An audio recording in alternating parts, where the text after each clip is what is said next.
Agora vamos analisar o fundamental compartimento abiótico chamado atmosfera. De qualquer forma, os três compartimentos que estamos estudando, a atmosfera, litosfera e hidrosfera, são essencialmente fundamentais. Mas a atmosfera possui algumas características muito importantes para a existência da vida e da diversidade biológica tal qual conhecemos hoje. O conceito de atmosfera eu acredito que todos saibam. É a camada de gases, que também chamamos de ar, que cobre toda a nossa litosfera e hidrosfera, todo o nosso planeta. A atmosfera possui uma importância crucial, não só porque captamos o oxigênio dela para a nossa respiração celular, mas por mais fatores de importância crítica. Primeiro, porque ela barra os perigosos raios ultravioleta do Sol. O ultravioleta é uma radiação bem perigosa porque ela quebra cadeias de DNA. Em outras palavras, não fossem as camadas de gases, especialmente a camada de ozônio, a vida no planeta Terra seria muito diferente da que conhecemos hoje. Em segundo lugar, existe um fenômeno na atmosfera chamado de efeito estufa. Geralmente, quando se fala em efeito estufa, se fala de aquecimento global e consequências catastróficas.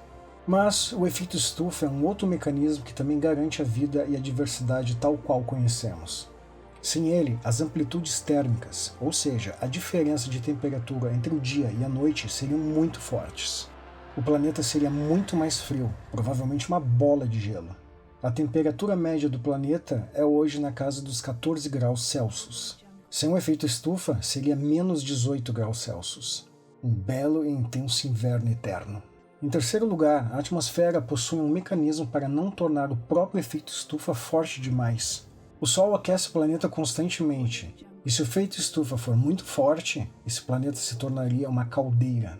As chuvas, que são fenômenos meteorológicos da atmosfera, retiram dióxido de carbono do ar, prevenindo esse aquecimento em excesso. A vida no planeta, a nossa própria vida, se equilibra em um intrincado sistema em que a menor falha ou tendência poderia gerar mais uma extinção em massa. Já tivemos 5 grandes extinções em nosso planeta. Viver no planeta Terra parece calmo e tranquilo se olharmos a tudo o que acontece no universo. Mas é uma visão muito inocente. Vivemos intensamente na beira do perigo. Vamos dar uma rápida olhada na composição da atmosfera. De que gases ela é feita? Cerca de 78% é gás nitrogênio. Os animais não utilizam para nada esse gás, apenas indiretamente. As plantas que necessitam de nitrogênio para construir moléculas orgânicas essenciais. A má notícia é que esse nitrogênio atmosférico é muito complicado de se usar, pois é uma molécula formada por uma ligação covalente tripla. Em outras palavras, bem complicado de quebrá-las para a utilização no metabolismo. Voltaremos a esse importante assunto mais tarde no nosso treinamento. O oxigênio representa cerca de 20% da atmosfera e acredito que todos sabem a sua importância. A respiração celular necessita de oxigênio como receptor de íons de hidrogênio na cadeia respiratória. Essa necessidade é tão grande que poucos minutos sem oxigênio levam à morte de neurônios. Temos 0,3% de argônio, que é um gás e um elemento inerte. Ele não reage espontaneamente com nada. O próximo da lista é o famoso CO2, dióxido de carbono ou gás carbônico. Esse gás tem uma importância tão grande na ecologia que não precisaríamos discutir muito sobre ele neste momento. Vamos ainda falar muito sobre o gás carbônico. Existem outros elementos e gases na atmosfera, mas em quantidades tão baixas que se tornam relevantes, exceto o vapor d'água. Na atmosfera, em média, há 1% de moléculas de água em estado gasoso. É outro componente crucial para a regulação da temperatura no planeta e a precipitação, a chuva, que impacta diretamente a diversidade e a abundância da vida nos ecossistemas. Assim como a litosfera, a atmosfera é estratificada em camadas que diferem sua composição e características. E é importante ficar atento a essas particularidades em geral. A troposfera é a camada que se estende desde a superfície até 20 km de altitude. É onde ocorre, digamos assim, toda a ação dos seres vivos. Quanto mais alto, mais rarefeito é o ar, menos oxigênio se tem disponível. Os fenômenos meteorológicos, como chuva, neve, correntes de ar, ocorrem todos praticamente nessa camada. A estratosfera é a próxima camada, de 20 a 50 km de altitude. Aviões a jato utilizam essa camada para o seu deslocamento, pois há muito menos correntes de ar, que é o que causa as desconfortáveis turbulências. Na estratosfera que reside um fenômeno de importância fundamental para os seres vivos, a camada de ozônio.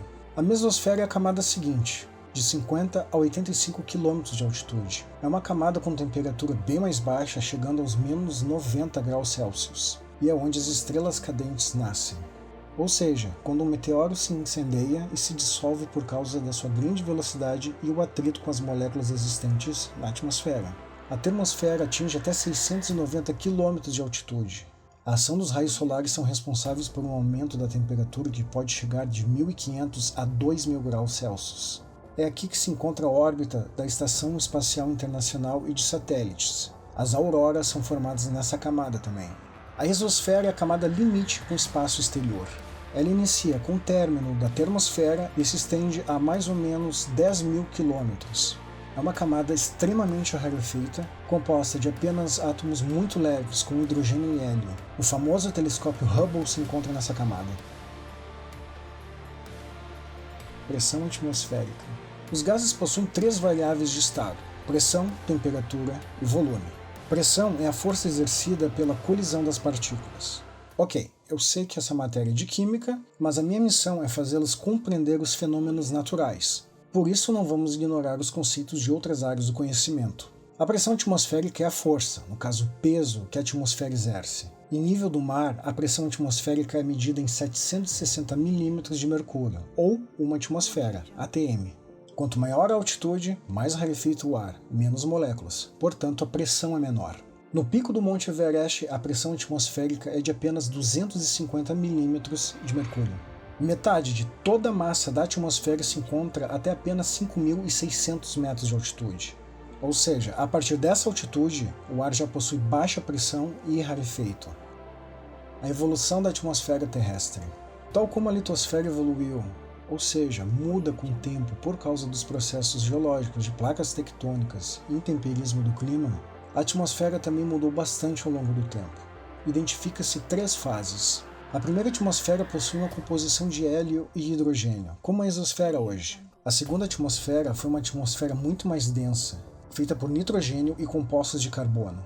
Como não havia oxigênio, não existia a camada de ozônio, que protege a Terra dos raios ultravioleta. Cerca de 2,5 bilhões de anos atrás surgiram os seres fotossintetizantes, e eles se espalharam pelo mundo todo.